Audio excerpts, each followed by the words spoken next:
Today on Crafty Brewers. You have a lot of American craft breweries that are very hop forward. Yes. And hop focused. We focus on the yeast. It's like orangey, but it doesn't taste or like an orange. Like nectarine, peach. Yes. There's no fruit in that beer at all. It's all yeast. Stop it. So that one comes out of this foeder here. It sounds like you really look at brewing as an art form, not just a trade. Oh, absolutely. I can't get over it. Wait, there was a collaboration with Miller High Life specifically. Yes. Oh, 100%. Not Miller, like the Miller, like how does... High Life, the High Life team. Yeah.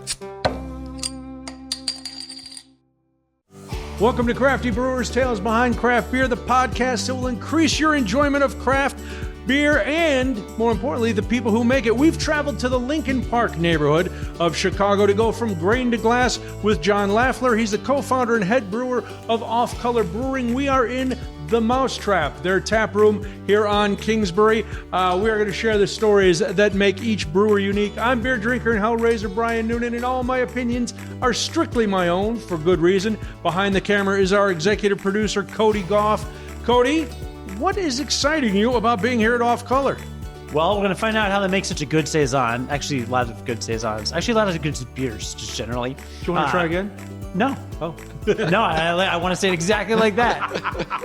I was perfectly fine with it. I'm not the host. I don't have to sound good. They make a lot of good beer. We're going to find out the deal with why there are gigantic barrels behind you that are like much larger than you. It's an exciting episode because we're talking to a brewer that really brews for the art of brewing, which is it a lost art? I don't know. We'll find out. And you're going to find out that this brewery has one of the best websites for beer nerds in the world of all the breweries, and how they hunt for their own yeasts in the wild like a Pokemon in the tall grass. Also, weird side note, both you and I, separately, independently of one another, have had full-time jobs within 2 buildings of this You're also building. over here? Yeah. He was at a different place. He was right next door that way. Yeah. I don't know why. I don't know what it is about this area, but it's a great area. Yeah, can be I mean, fun. you're next to the... I used to buy a lot of beer at that Whole Foods. Gotcha. Before you were here, when I... So not the strip club. Yeah. didn't buy a lot of beers from there. The strip club was always closed when I worked here. Not like the off hours. It was closed down. It wasn't. There was still the sign, but it was not a operating strip club at that point. Well, that got purchased a few years back by a company called Rick's Cabaret now. Oh. And my horrible joke that never lands is I thought it would be a Casablanca themed bar, which it turns out not to be. Not at all. But they will play it again. Yeah. There you go. Anyway, so we are at Off Color Brewing. This is very excited. We've been trying to hook up with Off Color for a while, and John has been nice enough to say yes. Off Color Brewing, the Mousetrap Tap Room, is at 1460 North Kingsbury Street in Chicago. offcolorbrewing.com. The brewery opened in 2013. I'm going to throw some facts, John, and you can correct me before I give you your formal introduction. John and his partner, the other co-founder, Dave Bleitner, you guys met while you were at the Siebel Institute, correct? Correct. Good. You both interned at Metropolitan. Right when they opened. Yeah. Wow. All right. Very cool. And then you went and you worked at Goose Island, and Dave worked at Two Brothers, and yet here we are, and we're going to get into that. But first, let me give him a formal introduction. John Laffler is the co-founder and head brewer here at Off Color Brewing. And John, it's great to have you. We're really excited for you to be here. Now, I read this, and you know how the internet is. There's a lot of crazy stuff. It says that you guys focus on, I'm going to quote this, forgotten styles of beer, particularly those made in Germany before the Reinheitsgebot, which is the Bavarian Purity Law. And if you're German, don't at me. I know I mispronounced it or butchered it. That's okay. So once that happened, there were a lot of styles, according to this, that were not made the same way. What drew you to these beers, and what styles are forgotten that you guys are resurrecting? Well, sure. So there's a whole host of regional beers and city beers that were pretty much erased when the Reinheitsgebot got enacted by dictating that you can't use anything besides water, hops, malt, yeast. Okay. They didn't know about yeast at the time, so that was not included. There's a bunch of regional beers that were just all of a sudden outlawed, including wheat beers, unless you were for a particular family. Basically, a land baron got to maintain control over making Hefeweizen. Really? But nobody else could make wheat beer. Was wheat beer, was it harder to make? Was there a scarcity of wheat? What made wheat beer the deal breaker? Well, that is a question for some Germans, All right. or Bavarians more specifically, not myself. Okay. Yeah. But So- they did get a monopoly on wheat beer, which right. is why we have Reinheitsgebot, which I also am not going to pronounce correctly. You can brew it, you just can't say it. Mm-hmm. That's all right. Now, when this, so you're going to bring you decide, you and Dave, you're going to bring back these styles. What drew you to those kind of beers? Those are just the beers that we were particularly interested at that time and moment. It's less to do with a particular region of beers, but more of the ethos behind it, of trying to look at what's not being produced in the market, what beers are interesting, what beers aren't being produced, and trying to focus on that. Trying to really look at brewing as an art form, not just making commodity, and looking at, how can we add something to the overall scene. So again, just making widgets. Nothing wrong with making Pilsner widgets. Right. Pilsner is delicious. People should make a lot of it. But we wanted to do something a little bit more and a little bit different. So us coming into a world which was already way oversaturated, even at that point in 2013, with IPAs, over highly hop pale ales. This is even before sweet stouts really had taken off. Oh, okay. Only really Southern Tier was doing stuff like that. So we just really wanted to come in and just put our own stamp on it, do something different, do something honestly a little bit harder than American craft beer at that time, which was an offshoot of English style brewing. Obviously, there were some breweries focusing on German stuff, some people focusing more classic Belgian stuff. So our interest was not so much in this small subsection of German beers, but more in that approach to brewing as a whole. Okay. You mentioned sweet stouts, which I'm going to ask you to explain in a minute. But after you explain that, when you opened in 2013, you said there was a lot of IPAs. We know that a lot of. What did you guys see as the critical hole in the market where you went, okay, this is where Off Color can make our mark? Looking at a lot of Belgian stuff. We have people doing classic Belgian stuff. Not a lot of people were focusing on doing quick fermentations. Acidified beers were right before we opened. Almost nobody was making acidified beers. Can you explain what those are? We love to get a little sciencey. So don't feel like I may not understand it, but there are a lot of people who will. At that point, there's only a handful of breweries in the United States even approaching making beers with acidity. And most of those breweries at that point were focusing on doing long-term barrel-aged acidification. Okay. So using Brettanomyces and other microorganisms to create acidity in wood over a long period of time. We still do that right here. Yep, we're gonna. And they are delicious and wonderful. But at that point, this is before quick souring became a thing, or kettle acidification. Are those the same thing, quick souring and kettle souring? Yeah, it's just different terminologies. Okay. But again, at that point, if you want to make a beer with acidity to it, you put it in wood for 9 months to 2 years, and then you hope to God that it actually worked out, which is not a fantastic business plan. It sounds like a crapshoot, to be honest. No, we waited until we got some more, where we could borrow some more money to do that now. Okay. But at that point, people had not really looked at doing quicker forms of acidification. Now, if you look in German brewing textbooks, if you go to classic German breweries, they'll often have, again, the Reinheitsgebot thing. So you cannot add lactic or phosphoric or citric acid in order to drop your mash pH to an approachable level. Okay. Especially when you had under-modified malts. That was a huge thing.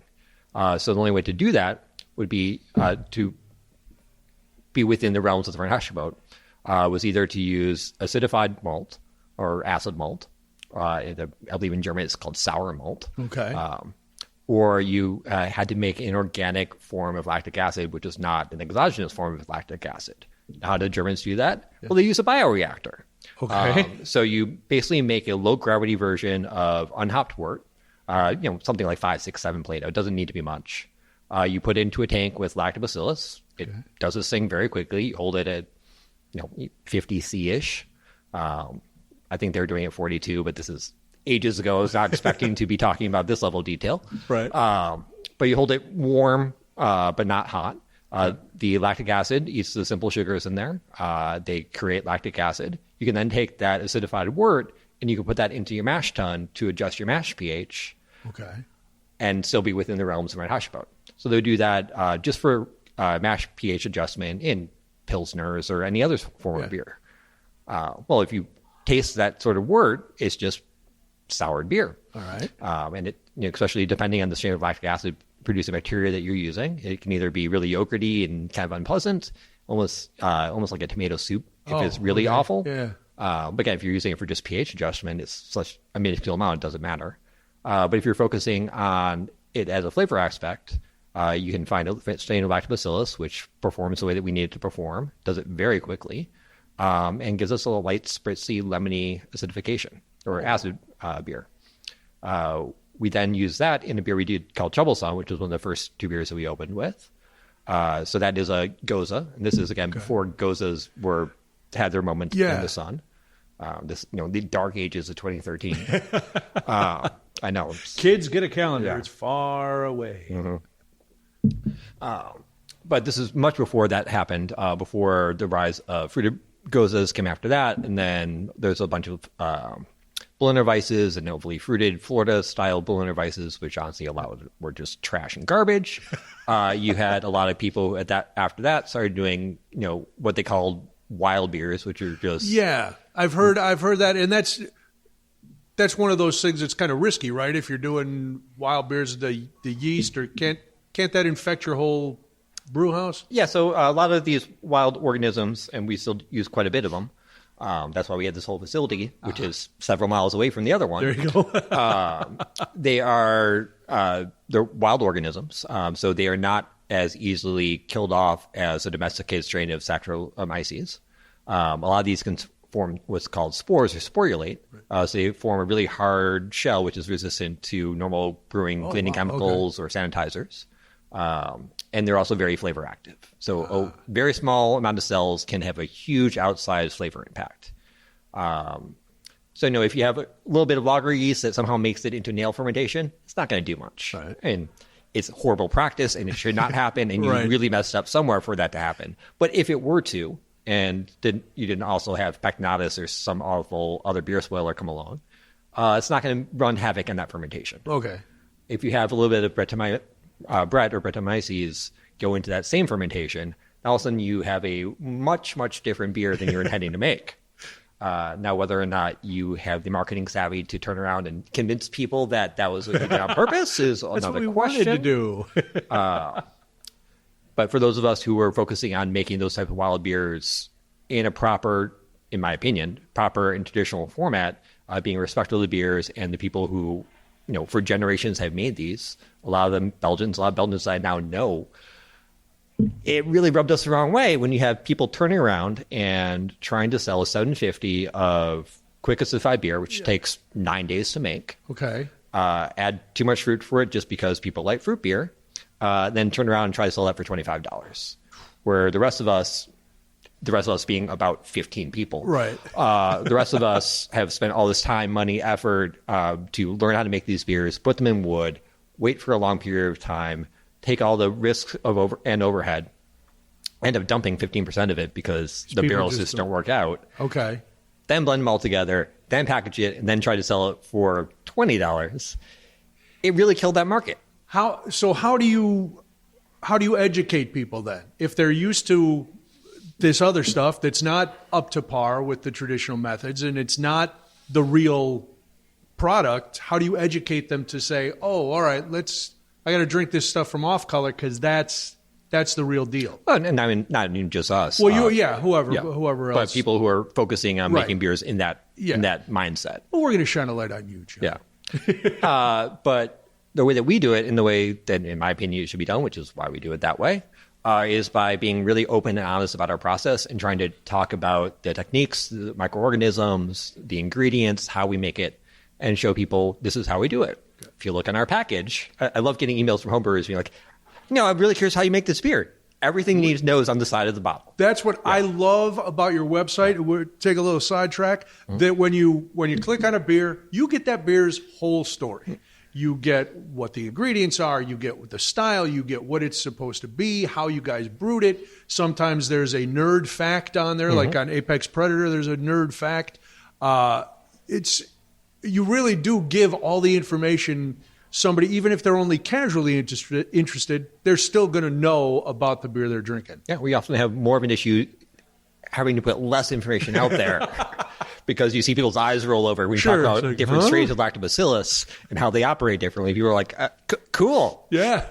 Bacteria, huh? Yeah. All right. Since you've mentioned wood and we pointed to these are foeders, is that correct? Correct. So this is something that has helped Off Color win 10 FOBAB medals. Is it 10? That was it. Wow. Was 10 on. Yeah, we don't put a lot of all right. Well, stock and effort. It's 10. We'll That's so great. What normally when we go into a brew house, the barrels are much smaller. Mm-hmm. So what is the origin of these foeders, and what do you guys use them for, and how do they differ from a smaller, more traditional barrel? Sure. I mean, they are traditional, just larger. Just larger. Okay. They also are either a foeder or not, depending on whether or not you're in France or in Italy. Oh. In France, foeders have to be vertical, so this front face would be pointing up. Okay. In Italy, they don't care. Either way, you can we call it a foeder because we're American and we can do whatever we want. I got into it with the TTB once about this. It's like, that's not a foeder. I'm like, you really want to go down this road with, again, one of 20 people in the United States that actually care. And you're going to dicker over a word? Yeah. I'm just like, we've been using this. And I went back like, so I think we've been using this since Alexander worked for the Rodenbach Brewery in 1812 or something like that. And wrote a whole diatribe in the Notes to Specialists just because they got under my skin about it. That's hilarious. We got that label approved. There you go. Yeah. Nice. But we like these. They are 58 hectoliters, nominal 58 hectoliters. We do everything metric. I can convert to some degree to imperial units. We'll let people do their own homework. Hectoliters. Yeah. Figure it out. It's about 50-ish barrels. Okay.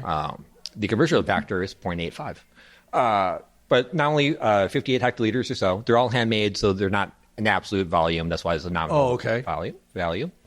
We got these out of a winery in the northern region of Italy called Piemonte or Piedmont. Wow. So where my family is originally from. So it's really special to me to be able to find stuff from there. So we knew. So we launched a brewery in 2013. About 5 years go on, we started talking about what our next growth strategy is. We are growing that space. We couldn't make all the beers we wanted to because we have to make Apex. Right. A horrible problem for us to have. Yeah, that's too bad. Yeah. Oh no, people like the beer that we're making. People like saison in the United States, like gasp. So we started doing the normal business planning of what's next. Sure. And we started at that point, brewing was still on an uptrend, and the normal brewery progression was start a small brewery and then it grows to a medium-sized like regional-ish brewery, and then you try to go to a national brewery. Right. So you go from basically making 2,000 to 5,000 barrels a year. Then you try to make 15 to 30. Okay. And then you try to make 100 plus. So we were in that. I think at that point we were about 7,500 barrels or so. Okay. Which is a good amount of beer for what we were for the facility that we're putting out. So you started planning for what was at that point the traditional next size up brewery. Did that business planning and design work and whatnot, for about 9 months or so. And then one day, I get a text or whatever from my partner Dave. And he's like, "Do you really want to do this?" I'm like, "I really don't want to do this either." We were looking at industry trends and looking at all the debt we'd have to take on. Yeah. And at that point, you're making a lot more volume, but that comes with much increased overhead, a lot more sales staff. Right. At a certain point, you're making a lot more volume, but you're not actually making more money. And you have a lot more headaches. Yeah. And basically, you're doing a lot more management than you are the things that you actually enjoy doing. Right. So Dave is a much better business person than I am. That's for damn sure. It's like, you got to have one. You got to have that balance, right? When you have partners. We decided to take roughly the same amount of money that we were roughly wanting to borrow. And we just decided to open up a much smaller place focusing on more esoteric beers. Okay. So really doubling down on the reason why we got into this in the first place. When we started, we had no intention of having a retail space. We just wanted to be brewers that make beer, that send it out to the market, and everything's going to work out great. Oh, so you weren't even thinking tap room or anything like that? No. when we were doing our first pitches, when we were trying to raise money to get the brewery up and running, we had several potential investors. We were like, hey, so the most profitable segment, you guys don't want to do that. You don't want people sitting around drinking your beer at your place? But for us, it's focusing on a core competency. Yeah. Like, do what you do best. Right. And let other people do what they do best. We have since learned that was not, that there are other ways to do things and a middle ground between those two extremes. And at that point, you could operate a production-only brewery. Yeah. You can't do that anymore. And that it wouldn't landscape, seem like it. That landscape changed completely. Who was doing it at that time? Just production only? Remember? I can't recall it off my head. I guess it's because anytime, even back in 2018, it was always, that was my first exposure to a lot of breweries and beers was by going in and sitting at the tap room. Mm-hmm. So I didn't even know that was a thought for some brewers to go, no, we just want to make it and put it in retail spaces and that's it. Mm-hmm. Wow. Well, I'm glad you didn't, and I'm sure everybody who comes into the Mousetrap is glad you didn't. So what gets put in here? I see some blue tape on these foeders. What do you age in these giant barrels? So each of these, we work with a lot of different types of what we call native yeast or wild yeast. Internally, we have many differentiations of what we call wild yeast. Yeah. 15 years ago, if you used Brett Brooks, if you bought it from a yeast lab, that was still wild. Okay. After 15 years, we didn't domesticate it, not us, just brewing as a whole. Just in general. We understand how that works to a very good degree. Not like we've, again, as an industry, have mastered Brett Brooks, but you get it from a yeast lab, you pretty much know what it's going to do, how to influence it. At a certain point, is it really a wild beer anymore? Yeah. Or is it just a beer that uses a different yeast? So at that point, we started having our own internal discussions about how we talk about these beers and, what we think is unique and special and cool, or, really gets me out of bed in the morning. And a lot of that was, when we were sourcing wild yeast, we go into nature and pick a wild yeast out from there. Oh, wow. So unfortunately not the one in this one that you can see right now, the one in the package here. All right. That yeast was originally sourced off of, we went to a blueberry, you pick a blueberry farm up in Michigan. Okay. Pick blueberries, and if you take a swab, you can swab the outside, and there's a white powdery yeast that's just naturally there. Oh, that's what that white powder is on blueberries? Yeah, that's yeast. All right. You can swab that. You can isolate it. You can then put that in trial fermentations, and if it doesn't smell like death, you can make a larger fermentation out of it. Okay. You can get a sense of its fermentation profile. What type of sugar is this going to eat? It's going to eat, simple 1 glucose molecule sugars. If it ferments sucrose, 2 glucose molecules together, or if it can actually start chewing off the ends of longer chain starches, which are thousands of little glucose molecules all linked together. Each of these is a single glucose molecule linked together. It's shorthand. Well, it's got to be, but we can't. Yeah. One of the denotations of wild yeast is it will secrete an enzyme, which is an amylase enzyme, which will break off single chain sugars off the outside of those 1,000 chain long starches. Okay. And then it will continue to slowly ferment those sugars, which is why they can also be horrible if you have an infection in, say, a pilsner, because if you have, enough what's called a dextrin, but sugar is large enough that you have a perception of sweetness in the beer, but too large for normal yeast to ferment, then you have what's called a dextrin, and then you have a slightly sweeter beer for balance. Well, if you have a wild yeast infection, that wild yeast over time, after you packaged it and send it out from the market, and it's sitting in store shelves, it's sitting in people's refrigerators, and that's just, it will continue to ferment, and then you have at best gushing. So when you open up the package, all the beer just shoots out everywhere, or at the worst case, it can explode. Sounds like a girl you used to date, Cody. So we don't want that. We don't want that. He didn't want it either. When we come back, we're going to get a little bit more into your history. There's a lot of questions about non-sciencey, off-color stuff that people love that I want to ask you. And we're going to have Brewer's Choice. So when we come back, we will have a beer that you want to showcase. We'll talk a little bit about that. And We're almost done. You're doing great.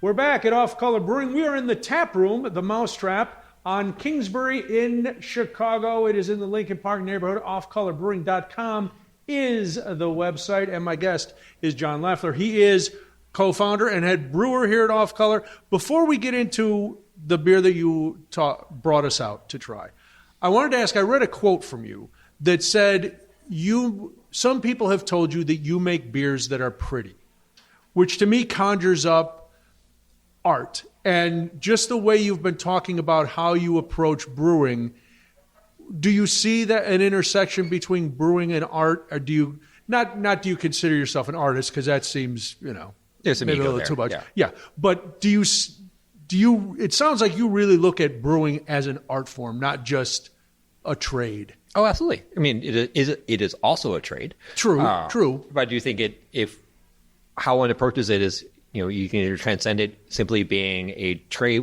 or a craft, right, which makes well-produced widgets. Sure. And you can have beauty in that.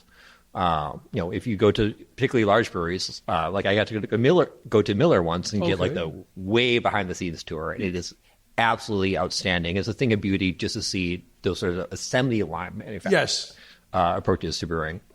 And the fact that they can replicate that many batches perfectly every time is amazing. Across continents. Yes, yeah. With basically different raw ingredients. It's utterly outstanding. That is a thing of beauty into itself. Right. And there's also nothing wrong with working in a craft and perfecting your craft. Sure. That's also a beautiful thing.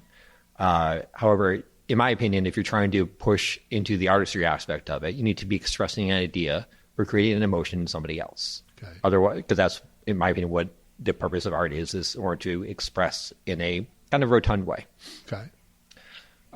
So what we're trying to do is express a place of either sense of time, an emotion, an idea in somebody else with some of these beers. We also make Pilsner, and our Pilsner is delicious, and I drink more Pilsner than I drink these fancy beers. Okay. But, we try to do both. And a Pilsner, which, when I say common, that doesn't mean it's easy to make, but a Pilsner is a very approachable beer.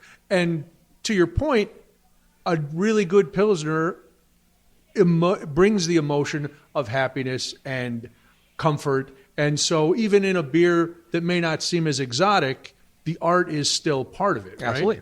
Certainly can be. I mean, a lot of that is in one's intention. Yeah. Yeah. Well, it sounds like the intention of Off Color and you is to elevate certain things. And I guess that's the ego, but yeah. Well, and also it's to push the envelope and to try things that, like you joked about, people loved Apex, they like a saison in America. There weren't too many saisons. Still are not.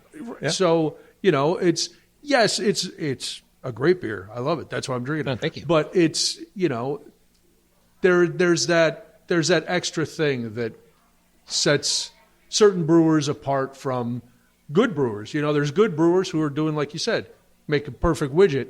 And then there's some that go a little further, and you talked about having to throw away barrels of it, but you take the shot, which I think is what sets it apart. So speaking of taking a shot, we're not going to do a shot of this, but that was a ham-handed segue, because you brought out something that does look very pretty, and it's this one is a Critter? This is Critters. This is Critters. This is Critters. So tell us about Critters. So Critters is a native fermented wheat beer. Wheat beer is a Belgian-style wheat beer with coriander and a citrus peel. We use green coriander and tangerine peel. Tangerines just have that extra perfume element to it. Okay. We call this a native fermented wheat beer because the yeast is sourced directly from nature. This is an isolate of what we were talking earlier about swabbing yeast from the outside of blueberries. Yeah. This is one of those isolates that we captured from there. Okay. It throws this really delectable, low acidity, high mineral, almost has some sort of rosé-like acidity to it. Rosé is, again, a sort of hammy word in my world. Okay. It has that sort of rosé-like acidity, minerality, and again, it really matches with that tangerine, higher element or higher perfume element citrus. It ferments pretty well by itself, so it works as an isolate yeast. Okay. I think it's actually lovely and gorgeous. One of my favorite compliments to get is, and I call my own beers pretty when I think that they are. I love that.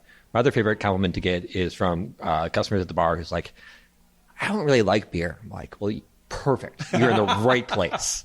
Yeah. Because some people just don't like beer. Some people are gluten intolerant. There's lots of reasons, and those are all valid. A lot of times, just people have been exposed to more than either macro or general American craft. Right. So it's often, I don't like beer is just shorthand for, there's a lot of IPAs, I don't really get it, and I don't care. Yeah. It's like, cool, some are so bitter, I don't, Yeah. There's a lot of reasons, like you said. Sure. And then, it's like, oh, cool. Like, what do you like? Oh, I like dry Austrian rosé. I'm like, well.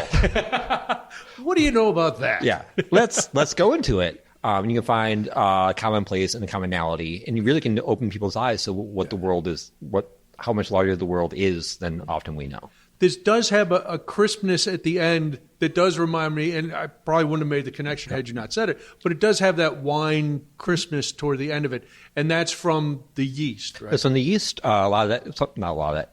Some of that is from the wood itself. This was aged in one of these foeders. Oh, okay. Yeah. These foeders all held Barolo, so they came out of an Italian winery where they held Barolo, 100% Nebbiolo-based wine. They held that for 14 years, off the top of my head. We've been using them since we got them, so it's 7 years now. We stripped most of that wine character. I was going to say, does the wine characteristics stay in the same amount like as a bourbon barrel? Is it shorter lifespan for the wine that's seeped into the wood? Into rough numbers, I kind of look at it as like you pull 80% of the flavor that was in the spirit or the wine that was in there out, which each time you pull from it. Oh, okay. So you pull from it pretty quickly. In order to counteract that, we'll take one of our punch-ins, these 5 hectoliter medium-sized barrels, and we'll make very, very grape-heavy beers in them.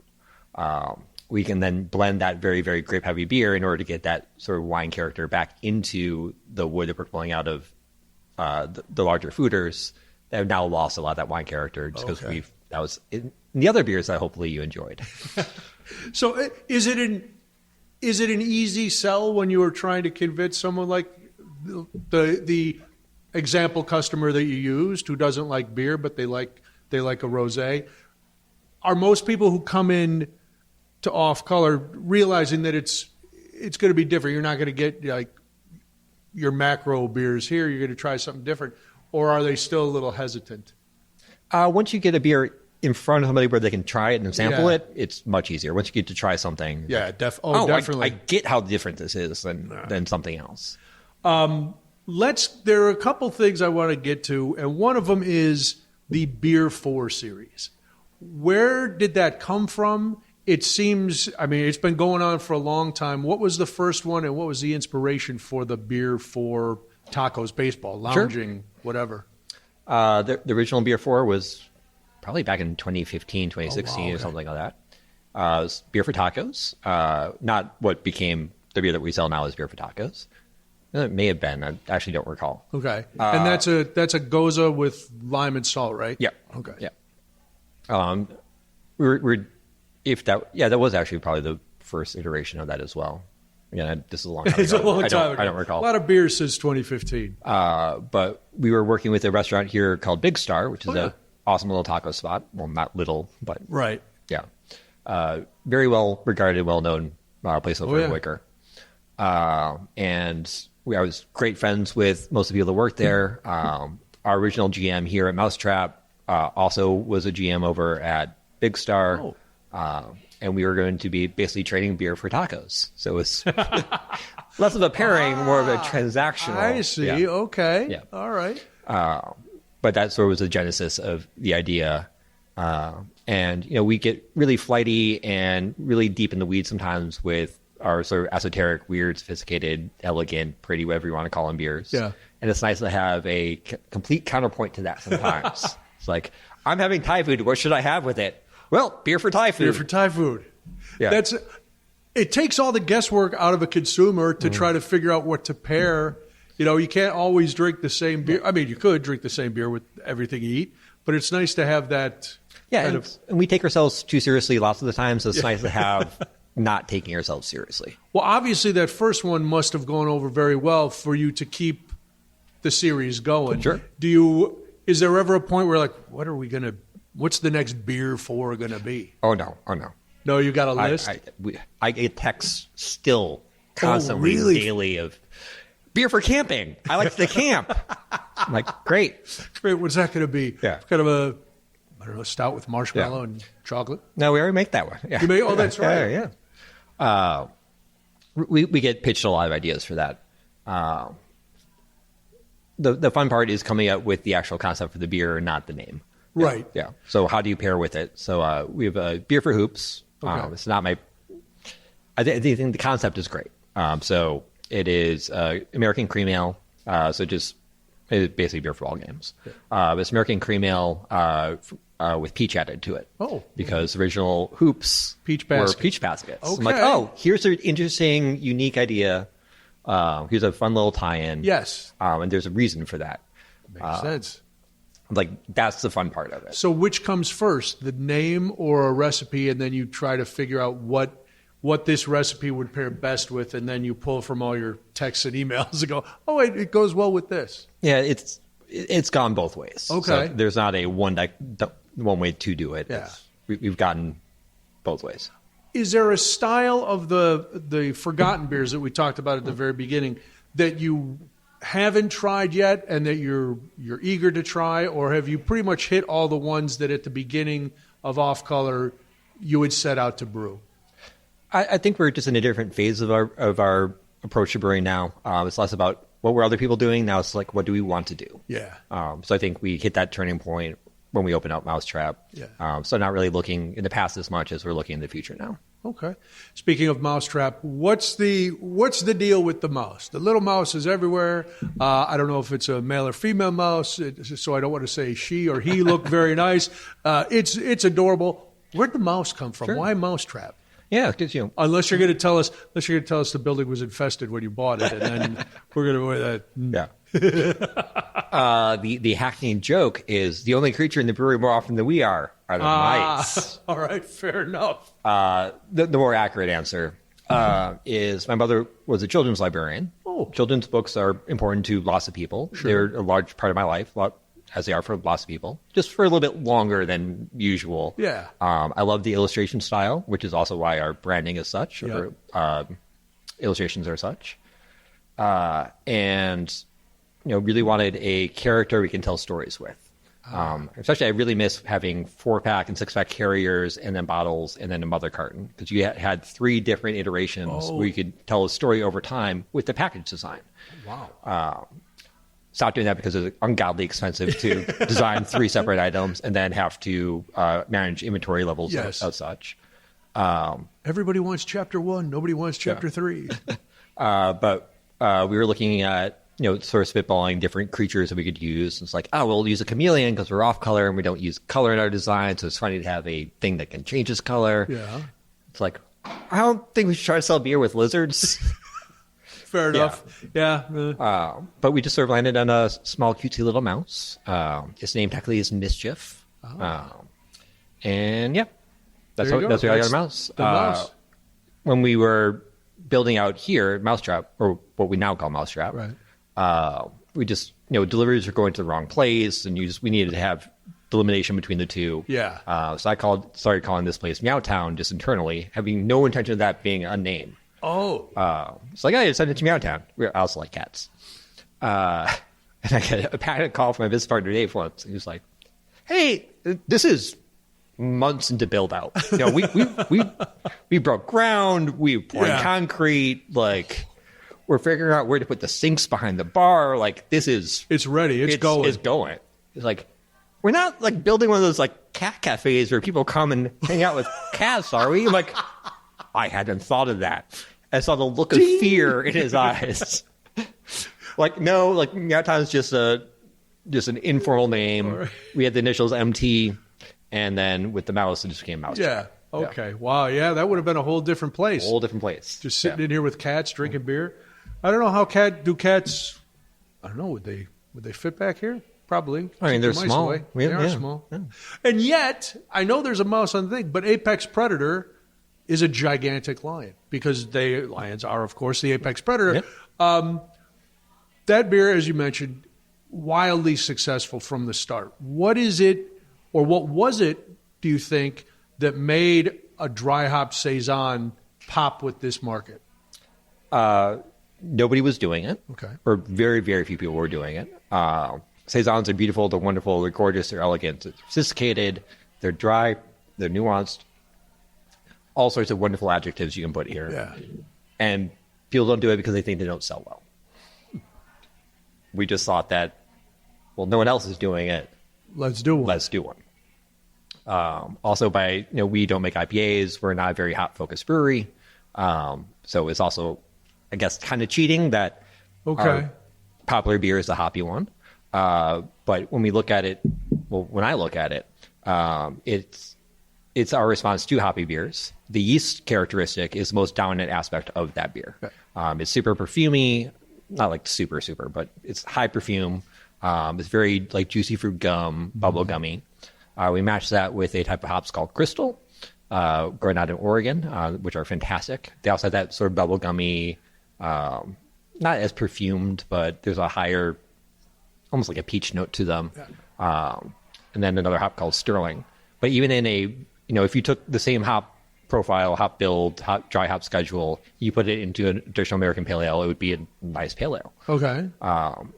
For us, or for me, I can only speak for myself, by using the yeast that we use, which is a very traditional Belgian yeast, and we do a couple things to it to really pull out all the ester profile we can from it. It's a fermentation-focused beer. Okay. A lot of the beers we make are very fermentation-focused. And that is still the dominant aspect in an otherwise very hoppy beer. Or not very, but hoppy beer. Okay. It's... Would it be the same if you had wet hopped it? Does the dry hopping add a different characteristic to the saison than I don't know if wet hopping is but you know what I mean. Wet hopping is absolutely a thing we do. It's called Aqua Predator, and it's delicious. Oh, yeah. All right. Wet hops are when the hops are picked in the morning and they're in the beer basically in the afternoon. Oh, wow. So they are wet because they have yet to be dried. As opposed to dry hopping where you're just adding it to beer later, but the hops are themselves shelf stable. Stable-ish. Very nice. One last thing. You mentioned being a fermentation-forward brewery. I guess how does that set Off Color apart from a lot of breweries? What makes fermentation forward successful for you? Breweries that focus, not as many, but you have some breweries that will focus more on making malty beers. Right. Hair of the Dog, which RIP, unfortunately, they were a fantastic brewery out in Oregon. Yeah.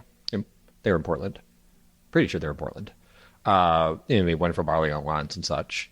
You have a lot of American craft breweries that are very hop forward. Yes. And hop focused. And then we focus on the yeast. Nice. You have a very few that are water focused, like our good friends at Dovetail. Dovetail was very water focused. And then, of course, there's some breweries that focus on one traditional style, whether it's lagers or pilsners or something like that. This has been fascinating. We do like to get to nerd out once in a while and get behind the science and find out what makes the beers and what drives brewers to work the way they do to make this. You're not off the hook yet because it's time for the final four. We ask these questions to every brewer. Same four questions. There's no shame. You answer honestly as you want to. The hill you'll die on, the one style that may be very popular, maybe everybody in Lincoln Park is clamoring for it, could be a trend, whatever, and for whatever reason, you're just not going to make it. Oh, sure. Double dry hopped pale ales and IPAs are what killed craft brewing in the United States. That's a great answer. Why do you think, what killed it? What made that style kill craft beer? It was a result of hype. It fed into the hype cycle. That's how you ended up with $32 4-packs. The industry as a whole focused on how do we sell $32 4-packs out the door to our consumers so we can make the most money as we possibly can, as quickly as we possibly can. That we were, as an industry, not focusing on how we can not even just make good beers and get them out to people. We're not bringing anybody into the fold. Right. And now all of a sudden, that those same people that we've been selling $32 4-packs out the door to aren't lining up anymore. And the 5 years younger people have never been Right. pitched to, talked at, explained to why beer is interesting, unique, good, wonderful, aren't drinking beer anymore. We're all like, well, what happened? It's like, you took the money is what happened. You shot yourself in the foot. Yeah. All right. Great answer. A beer you brewed, and maybe everybody in Mousetrap loved it, but for whatever reason, you've decided this one was not worth the work. I'm not going to brew it again. Oh, a beer that we made that was not worth. So sake. We also make sake. Okay. It is an ungodly amount of work. Really? You have to, we start with rice. You make koji. You have to baby it. It's not like beer where we make all of it at once. You're constantly tinkering with it. It's interesting. It's unique. It's fun, but it's very, very hands-on. Okay. And it's sort of, especially during different parts of the fermentation, you have to be touching it every 8 hours or so. Oh, jeez. Also, we don't have good climate control for it, so you have to do it like now, where it's like 40 degrees in the brewery. Really? Yeah. Okay. So we haven't made it in a few years, and it's something we get asked about constantly. Do you think it'll ever come back? Or not? I asked production to send over basically our rice steaming kettles. I think we'll do it again. Might try it again. Yeah. All right. Now, you're obviously a guy who takes great pride in the beer you make. Sounds like you take great pride in the beers you drink. What is your go-to off-the-clock beer? It could be one of your own or something else. Miller High Life, 100%. That is, Cody, Yeah. 99% of the brewers we talk to, that is the answer. One of my proudest moments in my career, we got to brew a collaboration beer with Miller High Life. Really? Okay. So we got to go up to Miller. We got to brew on their pilot system. I know, it's shocking. Cody's like, they let you in? I can't. I can't get over it. Wait, there was a collaboration with Miller High Life specifically. Yes. Oh, 100%. I'm literally tripping over furniture over here. Not Miller, like the Miller. Like how does High Life, the High Life team. Yeah. You know, High Life. Yeah. I've heard of it. Yeah. I have So how about did this 30 come in my about? fridge right now. So Miller Core's corporate offices are downtown. Yes. I've some friends that work over there. And, we were all having beers one day. I was like, it'd be really fun to do a project with you. And they pitched the idea up their corporate structure, and it would go up to, a VP of marketing or something. I don't know. And so they're like, no, that's ridiculous. What are you talking about? We're going to make a beer with High Life branding that's, with a 5,000 barrel a year brewery, and it's going to be wild? What? What? No. What? Get out of my office. And that person would be laid off, fired, transferred, promoted, whatever. 6 months would go by, the deal would get pitched again, it would get another rung up. Took about 3 years from conception to actually getting the go-ahead. But we got to go to Miller. We brewed a batch of High Life on their system. And then they said there are 2 of their R&D brewers down here. We made as close as we could to the actual Miller High Life recipe, which we can't do due to our equipment issues. Oh, okay. I can't talk about how they make it. Sure, right. But no small craft brewery has the equipment to make it the way they do. Okay. But we can make a beer very similar to that. So we made a batch of High Life, wort, tetra, hops, that sort of stuff. And then one thing we really enjoy doing is making other people's flagship beers with them. And then making wild fermented versions of the flagship beers. Okay. So we did that treatment with Miller High Life, and it was a coup de grace. Wow. Now, was it on tap? Did you sell it, or was it just something for you to squirrel away and enjoy at your leisure? We made it twice. The beer was called Eek. Eek? It is. Oh, yeah. I remember Eek. Yep. If you look behind the bar, we put the big poster of it is up there. It's also some of my favorite artwork we got to do. Nice. Well, this one will play right into your beer four. It's the final four question. Your favorite beer and food pairing? When I was in brewing school, we had a beer and food pairing day with Randy Mosher. And I love Randy. Randy is fantastic. He's an old Chicago guy. He's been very influential in craft beer. Wonderful human being as well. And Randy comes down and he does his thing. And he's like, yeah, this one's kind of a gimme, but it's a grilled cheese sandwich with a British brown ale. And that one just still sticks in my mind. Really? It's like one of those these are both fine by themselves. Like, they're both good. Yeah. Nothing you're going to write home about or talk about almost 20 years later. Right. But the intersection between those two things that really solidified in my mind what the pairing aspect of it is, not just, oh, I guess this tastes good with that. It creates something new and interesting. For somebody now who's going, all right, I was going to make a grilled cheese for dinner. What makes the pairing work so well? The maltiness of the beer, of the brown ale, really with the crust, especially when it's like a buttery, well-made reaction crust, it creates this unique thing in and of itself. Yeah. Sounds terrific. Well, John Laffler is co-founder and head brewer here at Off Color Brewing. It has truly been a pleasure being here with you. We're glad you spent some time with us today. And thank you for joining us on this edition of Crafty Brewers, Tales Behind Craft Beer. Be sure to support your local brewery. Without your support, it's rough going for some of your favorite breweries. So get out there, have a couple beers, tip the staff, buy the beer to go, support your local breweries. Crafty Brewers, Tales Behind Craft Beer is produced by award-winning producer Cody Gough. You can check out all the episodes. Get in touch with us on our website, craftybrewerspod.com. And if you have a brewery you'd like us to talk to, or if you're a brewer like John, who didn't have a horrible time, it was not the screws put to you.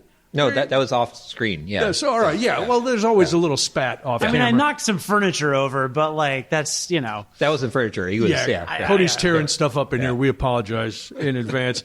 But anyway, you can drop us an email, craftybrewerspod@gmail.com. If you're listening on Apple Podcasts, Cody begs you to please tap your phone and give us a 5-star rating. That's Cody's validation. He has nothing else. Give him a 5-star rating. Make the kid feel happy. He's working very hard.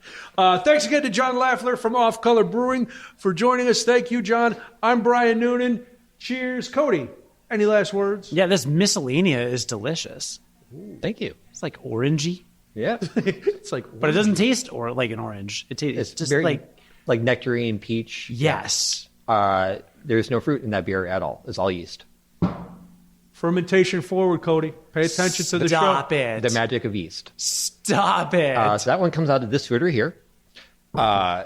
So as I was saying, it's not just us really focusing on doing mixed ferm stuff or wild yeast. So the Miscellanea Project we'll work with those different breweries around the country that are focusing in the way that we focus on them. Okay. And we'll take some of their wild yeast culture. It doesn't have to be their main one, but whatever they want to send to us. And we'll add it to that foeder, along with all the other iterations that have been done before. So it's a continually evolving series of wild yeasts from some of the best mixed fermentation breweries in the United States. So it's the beer you've made already, and then you just keep adding a new strain of wild yeast? Am I misunderstanding that? We'll do another fermentation. Another fermentation. Yeah. So we'll not completely empty the foeder. We'll pull 80% of the foeder out. Okay. Package that as miscellanea. This one was miscellanea volume 4. Okay. The new yeast for that one was that was from Keeping Together, so Avery's project down in Santa Fe. So we brewed a little saison with her yeast to grow the yeast up. We then put that in the foeder, made it another beer, made wort, pitched that into the foeder, fermented it with all the yeast that's in there, which now includes her yeast. Okay. In addition to everybody else's yeast that are still in there. Still in there from before. What you left in there before you... So it's like Pokemon evolving. That is why have we not thought of that? That's brilliant. You start with the Charmander and then you get the Charmeleon, but it's pretty much the same, Pokemon, but it's a little bit different. But it's got those, the base levels, those base abilities. Yeah. These foeders are just ecosystems. Absolutely. Does Pauly Shore live in one of these? Oh, I hope not. He would cause trouble in a bubble. The next one is beer for buddies. Yeah. We all saw Biodome. No, beer for wheezes. Yeah. Well, John, thanks again for being here. Those are my final words. Those were your final words. It led to another fantastic story. And now we've got a Pokemon analogy. Your beer literally evolves here. There you go. I love it. The business, the beer, the neighborhood, everything around Off Color and in Off Color in the Mousetrap is evolving. But we're done. And then cheers. And then you cheers. That's the new thing we do. Cheersing? Cheersing. It's this unique, cool thing. What's old is new again. Yeah, we're very retro. You gotta bring it back. Yeah. But also what's new is still new.